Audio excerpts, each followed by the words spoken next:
ಎಲ್ರಿಗೂ ನಮಸ್ಕಾರ. ನಮ್ಮನೆ ಅಡುಗೆ ಚಾನಲ್ಗೆ ನಿಮ್ಮೆಲ್ರಿಗೂ ಸ್ವಾಗತ. ಇವತ್ತಿನ ರೆಸಿಪಿದಲ್ಲಿ ಸಿಂಪಲ್ಲಾಗಿ ಹಾಗೆ ಸಖತ್ ಟೇಸ್ಟಿಯಾಗಿ ನುಗ್ಗೆ ಸೊಪ್ಪಿನ ಚಟ್ನಿ ಪುಡಿ ಹೇಗೆ ಮಾಡೋದು ಅಂತ ತೋರಿಸ್ಕೊಡ್ತಾ ಇದ್ದೀನಿ. ಫ್ರೆಂಡ್ಸ್, ನನ್ನ ಚಾನಲ್ ನೋಡ್ತಾ ಇದ್ದರೆ ಪ್ಲೀಸ್ ಸಬ್ಸ್ಕ್ರೈಬ್ ಮಾಡ್ಕೊಳ್ಳಿ. ಹಾಗೆ ನನ್ನ ರೆಸಿಪಿ ಇಷ್ಟ ಆದರೆ ಒಂದು ಲೈಕ್ ಮಾಡಿ. ನೀವು ಮನೇಲಿ ಟ್ರೈ ಮಾಡಿ ಹೆಂಗೆ ಬಂದಿದೆ ಅಂತ ಕಮೆಂಟ್ ಮಾಡಿ. ನುಗ್ಗೆಕಾಯಿ ಚಟ್ನಿ ಪುಡಿ ತುಂಬ ಸಿಂಪಲ್ಲಾಗಿ ಹಾಗೆ ತುಂಬ ಈಸಿಯಾಗಿ ಕ್ವಿಕ್ಕಾಗಿ ಹೇಗೆ ಮಾಡ್ಬೋದು ಅಂತ ತೋರಿಸ್ಕೊಡ್ತಾ ಇದ್ದೀನಿ. ಇದಕ್ಕೆ ಒಂದು ಬಾಣಲೆ ತೊಗೊಂಡು ಅದಕ್ಕೆ 1-2 ಟೇಬಲ್ ಸ್ಪೂನು ಕಡಲೆಬೇಳೆ ಸ್ವಲ್ಪ ಕೆಂಪಗಾಗೋ ಥರ ಹುರ್ಕೊಳ್ಳಿ. ಕಡಲೆಬೇಳೆ ಒಂದು ಸ್ವಲ್ಪ ಕೆಂಪಗಾದ್ಮೇಲೆ ಒಂದು ತಟ್ಟೆಗೆ ಎತ್ತಿಟ್ಕೊಳ್ಳಿ. ಹಾಗೆ 2 ಟೇಬಲ್ ಸ್ಪೂನು ಧನಿಯಾ, ಅದನ್ನು ಸಹ ಕೆಂಪಿಗೆ ಹುರ್ಕೊಳ್ಳಿ. ತೀರಾ ಕೆಂಪಿಗೆ ಆಗೋದು ಬೇಡ, ಸ್ವಲ್ಪ ಉಗುರು ಬೆಚ್ಚಾದರೆ ಸಾಕು. ನಂತರ 2 ಟೇಬಲ್ ಸ್ಪೂನು ಉದ್ದಿನಬೇಳೆ, ಅದನ್ನು ಸಹ ಅದೇ ರೀತಿ ಮಾಡ್ಕೊಳ್ಳಿ. ನಿಮಗೆ ಖಾರ ತಕ್ಕನಾಗಿ ಒಣಮೆಣ್ಸಿನ್ಕಾಯಿ ಹಾಕ್ಕೊಳ್ಳಿ. ಇಲ್ಲಿ ನೀವು ಬೇಕಾದರೆ ಗುಂಟೂರು ಹಾಕ್ಕೊಬೋದು, ಬ್ಯಾಡಗಿ ಮೆಣಸಿನ್ಕಾಯಿಯೂ ಹಾಕ್ಕೊಬೋದು. ನಾನಿಲ್ಲಿ ಮಣ್ಕಟ್ಟಿ ಮೆಣಸಿನ್ಕಾಯಿ ಹಾಕ್ತಾಯಿದ್ದೀನಿ.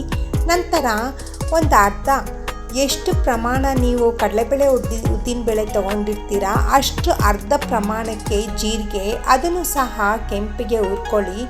ಅರ್ಧ ಬಟ್ಲು ಒಣ ಕೊಬ್ಬರಿ ತುರಿ, ಅದನ್ನು ಸಹ ಕೆಂಪಿಗೆ ಹುರ್ಕೊಳ್ಳಿ. ಎಲ್ಲನೂ ಪದಾರ್ಥ ತಣ್ಣಗಾಗಕ್ಕೆ ಒಂದು ತಟ್ಟೆಗೆ ಸೈಡಲ್ಲಿ ಇಡಿ. ನಂತರ ಇಲ್ಲಿ ನೋಡಿ, ನುಗ್ಗೆ ಸೊಪ್ಪು ನಾನು ತೊಳೆದು ನೆರಳಲ್ಲೇ ಒಣಗಿಸಿದ್ದೀನಿ. ನೀವು ಎಷ್ಟೇ ಒಣಗಿದ್ರೂ ಒಂದು ಸತಿ ಬಾಣಲಿದಲ್ಲಿ ಫ್ರೈ ಮಾಡ್ಕೊಳ್ಳಿ, ಯಾಕಂದರೆ ಇನ್ನೂ ಹಸಿ ಇರುತ್ತೆ. ಸೊ ಅದರಲ್ಲಿರೋ ಅಂಥ ಹಸಿ ಪ್ರಮಾಣ ಹೋಗಬೇಕು ಅಂದರೆ ನೀವು ಒಂದು ಸತಿ ಫ್ರೈ ಮಾಡ್ಕೊಳ್ಳಿ. ಎಲ್ಲ ಪದಾರ್ಥಗಳು ಹಾಕಾದ್ಮೇಲೆ ನಂತರ 1-2 ಸ್ಪೂನು ಬೆಲ್ಲ, ಹಾಗೆ ರುಚಿಗೆ ತಕ್ಕಷ್ಟು ಉಪ್ಪು, ಆಮೇಲೆ ಸ್ವಲ್ಪ ಹಿಂಗು ಸ್ವಲ್ಪ ಜಾಸ್ತಿ ಹಾಕ್ಕೊಬೋದು. ಎಲ್ಲ ತಣ್ಣಗಾದ್ಮೇಲೆ ಒಂದು ಮಿಕ್ಸಿ ಜಾರ್ ತಗೊಂಡು ಅದಕ್ಕೆ ತಣ್ಣಗಾಗಿರೋ ಅಂಥ ಎಲ್ಲ ಪದಾರ್ಥಗಳು ಹಾಗೆ ಫ್ರೈ ಮಾಡಿ ಇಟ್ಕೊಂಡಿರೋ ಅಂಥ ಎಲ್ಲ ಪದಾರ್ಥಗಳು ಹಾಕ್ಬಿಟ್ಟು ಸ್ವಲ್ಪ ತರಿಯಾಗಿ ಗ್ರೈಂಡ್ ಮಾಡ್ಕೊಳ್ಳಿ. ನಿಮಗೆ ಸ್ವಲ್ಪ ನುಣ್ಣಗೆ ಬೇಕು ಅಂದರೆ ನುಣ್ಣಗೂ ಮಾಡ್ಕೊಬೋದು. ನಾನಿಲ್ಲಿ ಸ್ವಲ್ಪ ತರಿಯಾಗಿ ಮಾಡ್ಕೊಂಡಿದ್ದೀನಿ, ಯಾಕಂದರೆ ತರಿಯಾಗಿದ್ದರೆ ಒಳ್ಳೆ ಟೇಸ್ಟ್ ಕೊಡುತ್ತೆ.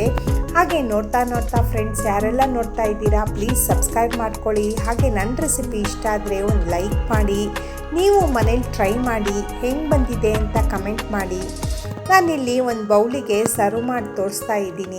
ಈ ಕಾಂಬಿನೇಷನ್ನು ಬಿಸಿ ಅನ್ನಕ್ಕೆ ತುಪ್ಪದ ಜೊತೆ ಒಳ್ಳೆ ಕಾಂಬಿನೇಷನ್ ಅಂತಲೇ ಹೇಳ್ಬೋದು. ಇದು one of the must try recipe. ಹಾಗೆ ಆರೋಗ್ಯವಾಗೂ ಇರುತ್ತೆ ಮತ್ತು ವೆಯ್ಟ್ ಲಾಸ್ಗೂ ಒಳ್ಳೆ ರೆಸಿಪಿ ಅಂತಲೇ ಹೇಳ್ಬೋದು.